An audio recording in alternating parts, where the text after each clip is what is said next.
Iran और America के बीच 40 दिनों के भीषण युद्ध और फिर बेनतीजा रही पाकिस्तान शांति वार्ता के बाद अब असली लड़ाई स्ट्रेट ऑफ हॉर्मुज यानी हॉर्मुज जल डमरू मध्य पर कब्जे को लेकर छिड़ चुकी है। देखिए, गुरुवार को एक ईरानी कार्गो जहाज ने बंदर अब्बास से निकल करके अमेरिकी ब्लॉकेड को तोड़ने की कोशिश की, लेकिन समंदर के बीचों बीच खड़े अमेरिकी विनाशक यूएसएस स्प्रूएंस ने उससे रास्ता बदलने पर मजबूर कर दिया। अमेरिकी सेंटकॉम का दावा है कि सोमवार से लागू इस ब्लॉकेड के बाद अब तक 10 जहाजों को वापस खदेड़ा जा चुका है और एक भी परिंदा इस घेराबंदी को पार नहीं कर पाया है।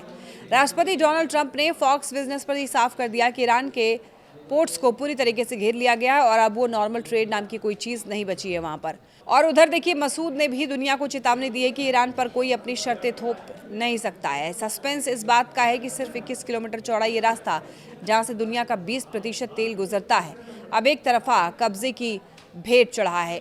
ईरान ने ओमान के रास्ते जहाज़ों को निकालने का प्रपोजल दिया था, जिसे ट्रंप ने सिरे से खारिज कर दिया है। हालात ये है कि भले ही सीज फायर का ऐलान हो चुका है, लेकिन समंदर में बारूद की गंध अभी भी बाकी है।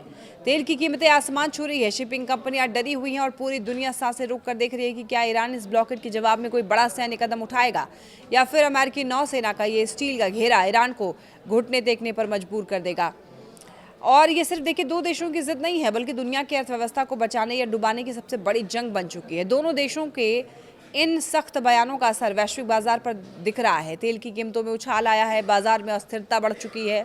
ट्रंप ने एक बयान में दावा किया कि ब्लॉकेड पूरी तरह लागू होगा और ईरान अब सामान्य व्यापार नहीं कर पा रहा है। इसी बीच सेंटकॉम ने 16 अप्रैल को एक अहम अपडेट देते हुए बताया कि एक ईरानी झंडे वाला कार्गो जहाज जो बंदर अब्बास से निकला था, उसने अमेरिकी ब्लॉकेड को तोड़ने की कोशिश की, लेकिन यूएसएस स्प्रूएंस डिस्ट्रॉयर ने उसे सफलतापूर्वक रोककर वापस मोड़ दिया। सेंटकॉम के अनुसार अब तक 10 जहाज़ों को वापस भेजा जा चुका है और एक भी जहाज़ ब्लॉकेड को पार नहीं कर पाया है। ईरान ने इससे खुली दुश्मनी करार दिया है, हालांकि उसने अभी तक कोई सीधा सैन्य कदम नहीं उठाया है।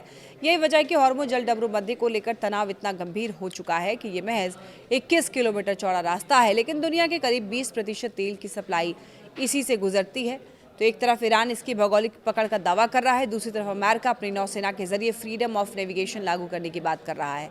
फिलहाल ब्लॉकेड के चलते संतुलन अमेरिका के पक्ष में झुकता हुआ नजर आ रहा है, लेकिन हालात अब भी बेहद नाजुक हैं। किसी भी वक्त हालात बदल सकते हैं।